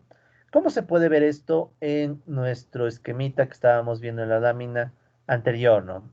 Entonces recuerden, en la lámina anterior que habíamos hecho, nosotros teníamos este esquema de tres, fui muy atrás, disculpen, teníamos, wow, ¿por qué retrocedí tanto? Ya teníamos este esquemita, ¿no? Entonces teníamos este esquemita del capital, quiero que tomemos esto como base, como punto de partida, ¿no? Entonces, en la centralización, ¿qué va a pasar? Tenemos esta base, ¿sí? Llegamos hasta este punto. Los capitales estaban expandiendo y terminaron chocando. Ese choque es una forma de decir que tal vez crecieron mucho y se empezaron a cruzar intereses, empiezan a pugnar por mercados, etcétera, ¿ya? Entonces ahora quiero que pensemos en términos ya no de concentración, sino de centralización. En términos de centralización, ya no nos preocupamos, ¿sí? Mucho del proceso de expansión individual. Nos olvidamos de eso, ya. Esa era la concentración. Ahora, ¿de qué nos preocupamos? De cómo resuelven estos choques los capitales individuales, ¿sí? Y recuerden, hemos hecho a propósito estos choques en sectores distintos, ¿no? O sea, recuerden que tenemos sector uno, medios de producción o máquinas, sector 2, medios de consumo o alimentos, ¿ya? Entonces, ¿qué tenemos ahora? Capitales que ya han crecido y están chocando. Entonces, la centralización del capital puede implicar que de ese choque, ¿sí? Se dé una resolución, ¿ya? Puede ser la propia competencia capitalista. Puede provocar, por ejemplo, ¿no? Que el capital uno compita con el 2 directamente y lo destruya. O sea, le vence, termina dominando, por poner un caso, ¿no? Entonces, digamos que este caso, por poner un ejemplo, es capital uno entre comillas, derrota al capital 2 en la competencia. Puede ser una opción, ¿no? O sea, como por ejemplo lo que les decía, aplica dumping, empieza a bajarse los precios por debajo de los costos, el otro capitalista no tiene la capacidad suficiente de aguantar, no tiene reservas, le derrota. Otra opción puede ser que ambos deciden acordar y fusionarse, ¿no? Un acuerdo. Acuerdo, y ese acuerdo lleva a una fusión. Se fusionan los capitales. O sea, llegan a un acuerdo y dicen más bien, juntemos fuerzas, ¿ya? Porque tal vez resulta ser que vieron que no se puede vencer el uno al otro. Y bueno, dicen, tenemos otros capitales allá afuera, que no los hemos dibujado, pero pueden estar. Entonces, mejor lleguemos a un acuerdo y fusionémonos. Entonces, resultado de las diferentes formas en las que se dé la competencia que puede pasar, bueno, puede surgir, por ejemplo, en el primer caso, un capital 1-2, en donde ya le desaparecemos al capital 2. ¿Sí? Digamos que el capital 1 le derrotó al 2 y se lleva su mercado. Entonces, ¿cuál va a ser el resultado final? Un solo nuevo capital, 1-2, por ponerle un nombre. ¿Ya? El capital 1 derrotó al capital 2. O también, como puede ser en el otro caso, en el otro sector, si hay un acuerdo entre capitales, igual puede surgir un capital 3-4 y ya no tenemos división. ¿Sí? Entonces, repito, puede ser un resultado en términos de derrota, un capital derrota al otro y lo absorbe, o puede ser una fusión, un acuerdo, la generación de un oligopolio, de un trust, etcétera, ¿no? Ya depende de las circunstancias concretas. No siempre se da lo uno al otro, ¿no? Ya depende, ya eso ya es muy concreto, ¿no? Depende de cada caso. Pero aquí ya podemos ver el proceso de centralización. En el proceso de centralización, ¿qué ha sucedido, colegas? No vimos crecimiento de los capitales.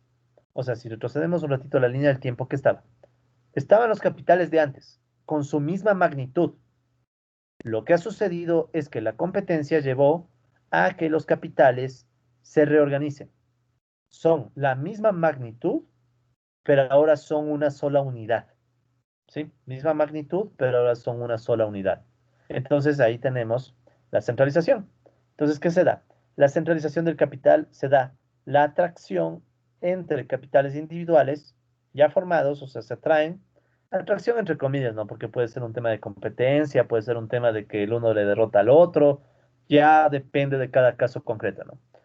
Pero de esa manera, ¿qué sucede? Surgen nuevos capitales más grandes, y esta es la parte vital, sin ampliar el capital total, ¿ya?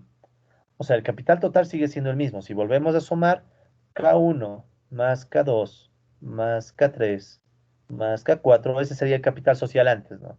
Este deberá ser igual a K1, 2 más K3, 4, ¿ya? Entonces esa sería la intuición. ¿Sí? Sería la intuición de que los capitales individuales cambiaron, se reorganizaron, pero el total no cambió. ¿Sí? El total sigue siendo el mismo. Entonces ahí tenemos un proceso de centralización del capital en su estado puro. ¿Ya? ¿Ok? Entonces vemos que son dos conceptos distintos, concentración y centralización. ¿Ok? Ahora, ¿cuáles son los principales factores que pueden llevar a la centralización del capital? ¿Sí? O sea, a este hecho de que dos capitales individuales que se están chocando, K1 y K2, se transformen en un solo capital individual K12. ¿Qué puede provocar esto? Entonces Marx tiene algunas intuiciones bien interesantes donde dice, bueno, puede ser la competencia o también el sistema de crédito. ¿Sí? Competencia en un mismo sector, por si acaso, no es lo más probable. ¿Por qué en un mismo sector? Porque como ustedes pudieron ver, es más probable que esta absorción se dé entre capitales del mismo mercado.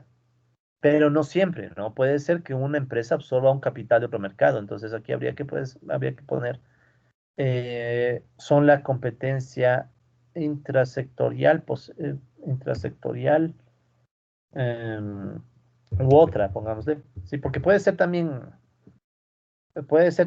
otro tipo, ¿no? O bueno, dejemos de nomás intersectorial. Ya después vemos si es que vale o no la pena mencionar o aclarar que pueden ser otras. Mejor vamos cerrando. Entonces, ¿qué es lo que puede pasar? Puede ser que la competencia en un mismo sector, ¿sí? ¿Qué provoque? Provoque que, digamos, se sustente el abaratamiento de las mercancías, lo que alcanza ampliando la productividad de la fuerza de trabajo, ¿sí? Entonces, tal vez las empresas de más escala de producción, ¿sí? Las que tienen la escala más grande, pueden mejorar la productividad de sus trabajadores y pueden abaratar las mercancías. Entonces puede terminar sucediendo que los capitales más grandes derroten a los capitales más pequeños en un mismo mercado. Entonces piensa en un mercado de producción de celulares. Los capitalistas que lograron mejoras tecnológicas, más productividad y lograron bajar costos y precios serán tal vez los que desplacen en el mercado a los capitales más pequeños y débiles que no pueden mantener el nivel de competencia. ¿Sí? De hecho, bueno, de hecho yo estoy trabajando en un modelo de estos. Entonces hay mucha tela que cortar aquí, ¿no? Porque Marx deja la intuición, deja las ideas, Sau también nos deja unas ideas, pero hay mucho por hacer todavía. Porque lo que yo creo que se puede hacer es formalizar esto, o sea, bajarle a un modelo económico y en un modelo económico darle más, ser más concretos, ¿no? Porque ahorita estamos dando las ideas de muy generales, ¿no? Pero bueno, la intuición es clara, o sea, la intuición no hay mucho a dónde perder. Y también el sistema de crédito. Esta es una cosa bien interesante que menciona Marx y destaca Sau. En las primeras etapas, el crédito, según Marx, actúa solo como un instrumento de ayuda a la acumulación de capital. Pensemos en una empresa que empieza. Usualmente el crédito es vital para arrancar, para acumular, ¿no? O sea, tú quieres arrancar una empresa y si no tienes recursos, se entiende que, bueno, le pides plata al capitalista y en un mundo ideal el capitalista te presta y tú vas acumulando, ¿ya? En la práctica es más difícil, ¿no? Porque obviamente hay restricciones de crédito, si tú no tienes cierto vínculo previo con el sector financiero, cierto historial y mejor si eres pana, muy difícil que te den un crédito, entonces hay muchos temas, ¿no? Pero ya a medida que se forman los vínculos, o sea, ya se formaron los vínculos entre el sistema financiero, el sistema crediticio y de grandes capitales individuales, el crédito se termina volviendo un mecanismo para la centralización. ¿Por qué? Pensemos en un gran grupo económico. Entonces, en un grupo económico es típico que tienes las empresas, las fábricas, digamos, la empresa del grupo económico o las empresas, y también tienes el banco.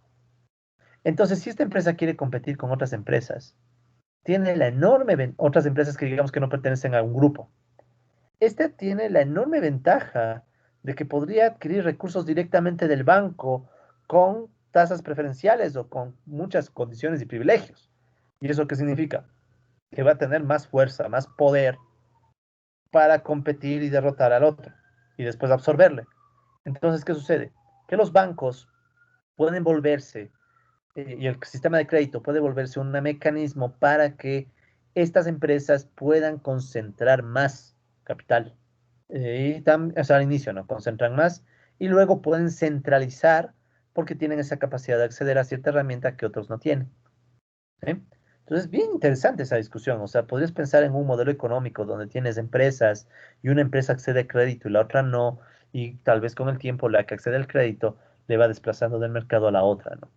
Entonces, bien interesante esa posibilidad que deja el concepto de centralización, ¿no? Entonces, a su vez, el avance del capitalismo puede reforzar la centralización del capital por tres razones. Bueno, las razones que son ya un tanto evidentes y se derivan de lo anterior, ¿no? Con el desarrollo de la producción y la acumulación, se desarrolla la competencia y el crédito, ¿ya? O sea, el capitalismo va creciendo, va avanzando, y al avanzar es más compleja la competencia, eso es evidente, y el crédito también es más complejo, es una herramienta más complicada. Vean cómo hay varios, por ejemplo, en el Ecuador hay varios grupos económicos, ¿sí? Tienes el grupo del Banco Pichincha, tienes el grupo del JURI, el grupo del Banco de Guayaquil, que cada vez van teniendo más unas cuantas empresas alrededor de los bancos, ¿sí? Y se vinculan o llegan a acuerdos, y entonces ya se genera una red bien compleja, en donde crece cada vez más competencia y crédito, ¿sí? Entonces se vuelve cada vez más avanzado el proceso. Y eso obviamente vuelve más complejo a la centralización del capital. ¿Qué más? Con el avance de la acumulación, aumenta el número de capitales individuales que son aptos para ser centralizados. O sea, avanza el capitalismo, hay más empresas que van entrando y a la vez más empresas que pueden ser absorbidas, ¿no? Eso también es discutible, ¿no? En el caso ecuatoriano puede ser interesante pensarlo, ¿no? ¿Cuántas pequeñas empresas entran al mercado y terminan siendo derrotadas por las grandes? Un montón. O sea, en el Ecuador la tasa de emprendimiento es altísima, pero es porque, ¿qué pasa? Emprenden un montón y quiebran un montón.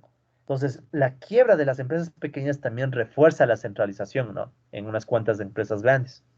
¿Y qué más? La expansión de la producción capitalista también crea condiciones técnicas que vuelven necesario que grandes empresas se centralicen para poder generar, para poder operar dentro de ciertos límites. Al menos necesitan cierto capital mínimo. Por ejemplo, no. Si quieres competir en el mercado, en la producción, en el mercado farmacéutico mundial, no puedes competir con una empresa chiquita. ¿Qué pasa? Tienes que competir con grandes monstruos del mercado mundial farmacéutico, de la tecnología. Entonces, si no tienes cierta centralización mínima, simplemente no vas a poder competir.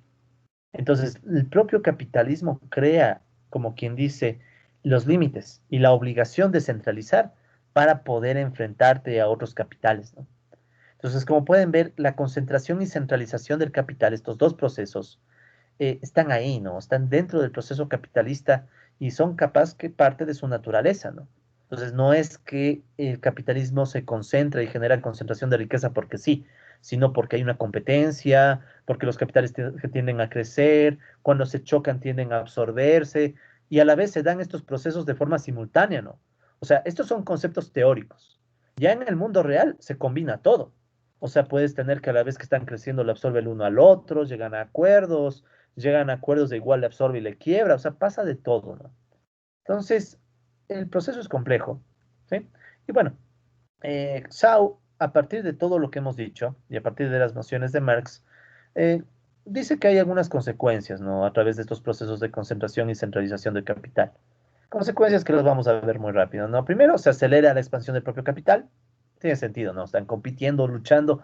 Resultado de esa lucha se acelera la expansión, o sea, crecen cada vez más, más y más para sobrevivir, ¿no? O sea, en esta lucha tenaz que se da entre capitalistas. ¿Qué más? Se amplía la escala de operaciones. Eso también tiene sentido, ¿no? O sea, se va creciendo tanto cada capital individual que su área de influencia en los mercados es mayor y van creciendo a escala mundial incluso. Los capitales tecnológicos son ejemplo claro de ello. Microsoft, Google, Apple, están en todo el mundo. Amazon está empezando a llegar a todo el mundo. Y es porque, obvio, esta lucha entre concentración y centralización del capital les obliga a crecer cada vez más y más y más, ¿no? Entonces, permitiendo que las empresas alcancen una escala, una mejor organización del trabajo, una mayor producción, incluso empiezan a aplicar el método científico a la producción, pasan de la manufactura, la mecanización y procesos más complejos que se llaman Taylorismo, el Fordismo, Toyotismo, Taylorismo digital, o sea, va avanzando la capacidad de organizar la producción. Se vuelve más complicada, más compleja. ¿Qué más? La concentración y centralización se vuelven inherentes al capitalismo. O sea, el resultado o la consecuencia de esto es que dentro del capitalismo ya se vuelve normal que se concentren y se centralicen capitales. Y más aún en crisis, ¿no? Pero también esta concentración, ¿sí? Eh, tiene sus límites, ¿no? La concentración está limitada por cuánto se puede acumular. En cambio, la centralización depende más bien, no está limitada por eso, sino está limitada por cómo se puede dar la absorción, ¿ya?